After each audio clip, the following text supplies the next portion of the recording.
What's up everyone? In today's video I want to talk to you about how I found my life dream and how you can too.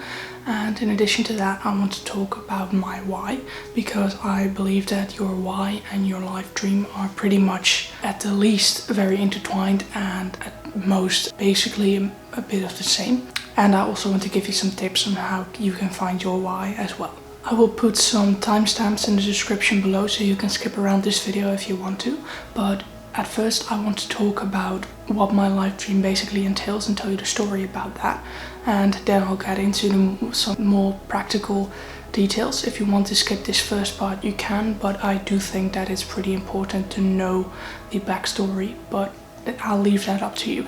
My life dream right now is to own a large piece of land here in the Netherlands, preferably around the same place where I live now because I really like it here, and I want to use that piece of land to basically rescue horses that either are almost going to be put down because they can't do any more work, and basically the only thing they can still do is just live in a meadow, and at the other hand I want to rescue horses who have been abused and then kind of rehabilitate them, hopefully send them to their forever home. How I believe this dream came about starts around 9 years ago now, and that is when a horse called Atlas came to the horse riding school I was riding at that time, and at that moment Atlas was 12 years old, so that isn't really old for a horse yet, and he is an Arabian horse. It took only a few times of grooming him and riding him before I absolutely fell in love with him, and basically that is still the case. But after about 2 years of him being at the riding school,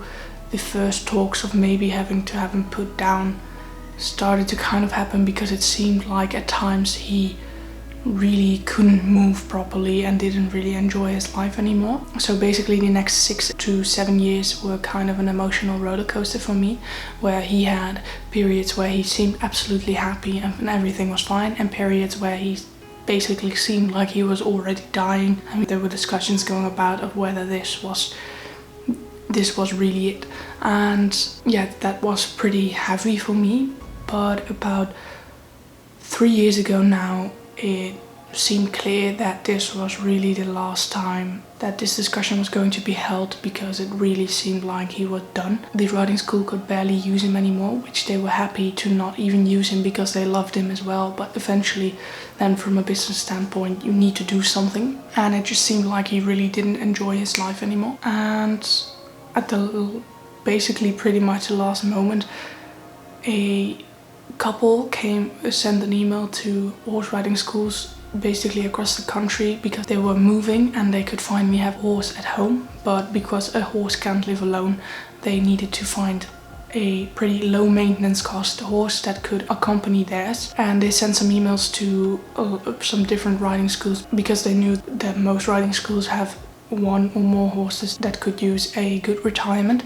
And one of the horse riding schools they sent an email to was the one where I rode at the time, and basically my school responded and told them that they had a horse in mind, and that couple then came to meet Atlas, and they basically immediately fell in love, and they wanted to take him home as soon as they could, because they wanted to see whether Atlas and their own horse could live with each other. At first, when the people who work at the riding school told me, they expected me to be really sad and all of that, but I actually was really happy. Even though I didn't know at that time whether I would be able to see him again, it felt like all my years of hoping for something to come up, hoping for my family to win the jackpot in the lottery or something, trying to find ways where I could be able to afford him and maybe other people that would want him.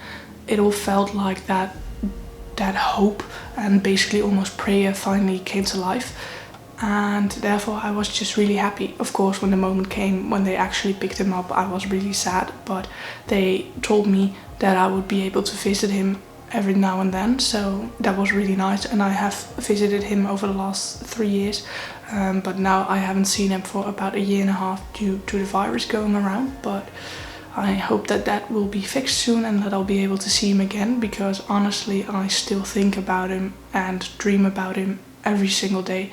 There isn't a day where I don't think about him. So yeah, that bond that we have with each other is just very strong. For example, last time I went to him, I hadn't seen him in about 6 or 8 months or so, I believe, and when I called for him, he immediately came running to the fence and cuddled with me and all of that. So at least to me, it feels like that bond is pretty strong from two sides. So that is basically where my life dream starts, because for about 6 years I tried to think of any possible solution for Atlas to be able to live, because as soon as he didn't have a saddle on, he looked like a 3-year-old that would be able to enter a competition basically immediately if he lost some weight, and as soon as the saddle went on, he looked like he was 26 and about to fall over. So that is where my dream started, because I want to be able to rescue those horses like Atlas, who can live a happy and healthy life when there are just no expectations from them, and that the people who love them can still visit them.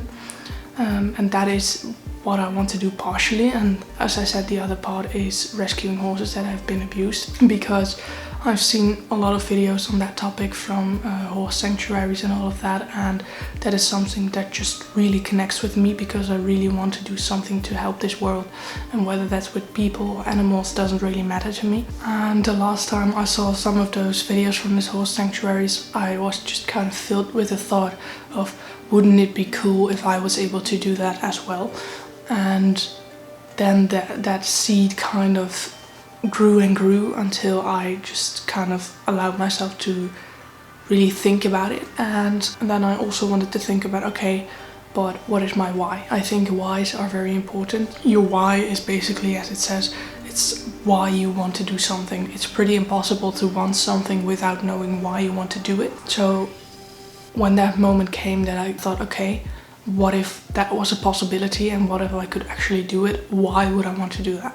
And as I said, a big part of that why is wanting to be able to give that kind of mental peace to people who love those horses but are having to worry every day about whether their favorite horse will live for another month.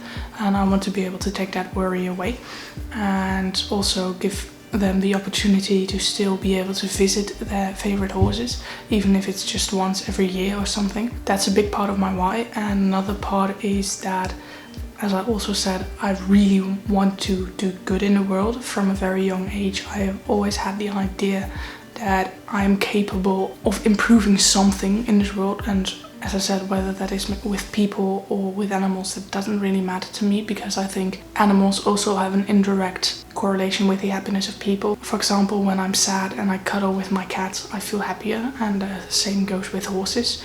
So basically, the part of wanting to be able to take people's worries away and offer a really great home for those horses, in combination with just wanting to do good in the world, that together is my why for my dream.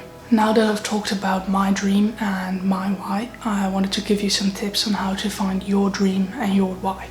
The first thing that I would absolutely recommend is to just try things out. If I'd never gone horse riding, I would have never met Atlas, and I would have never probably have come up with this dream, because due to Atlas I also came into contact with his breeder, and I visited there and I loved it. And from that moment on, I knew I wanted to do something with horses.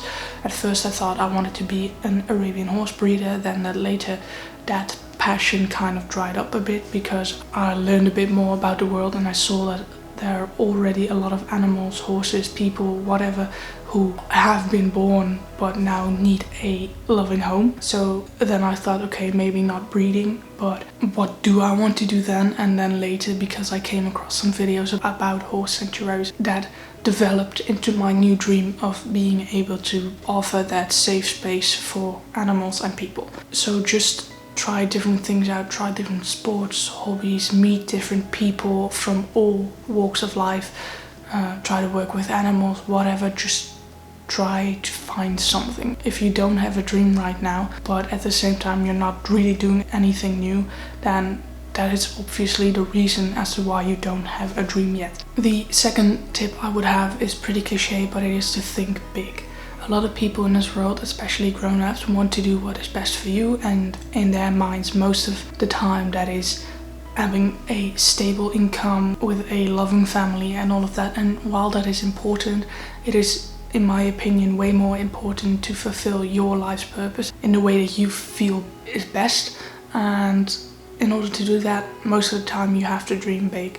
If I talk about my dream with other people, they always say it's such a nice idea and it would be amazing if I were able to do it, but at the same time they say stuff like, yeah, but you do have to keep thinking realistically, and the chances of this happening are very small and all of that. And if you truly want to find your dream, that is just something that you have to kind of neglect and follow your own path in. The next tip is basically, if you've already found a spark of a possible dream, just start digging into your why. Keep asking yourself, why do I want this? Why do I want this? Why do I want this? Until you come to the core, and then decide whether that is something that you would actually want to do. For example, me wanting to have a horse sanctuary, why do I want that? Because in short, I want to be able to save people and animals. Why do I want that? Because I know what it's like to have to deal with that emotional roller coaster, and I know what it's like to have horses or any other animal to help you with physical or emotional stuff you're going through. And when you then get down to the core, then you decide whether that is something that you could see yourself doing for the rest of your life, or maybe just 5 years, because that's another common misconception, that once you have that dream you can't kind of get away from that anymore. And that is the reason why I said, when I talked about my life dream, I said my current life dream, because even though right now I think that that is something that I want to do for the rest of my life, the truth is that I don't know yet. I'm 18 years old, I don't know what I want to do when I'm 50. So you need to leave space for yourself to be able to change your mind. Be focused on what you want, yes, but don't get angry with yourself if you realize that that dream is not longer something you aspire to do. I think that were my most important tips, and I really hope that this video was of value to you. If you already have a life dream or a why or whatever, please leave them in the comments down below, because I love to get to know other people through their hopes and dreams. And yeah, I hope to see you again in next week's video.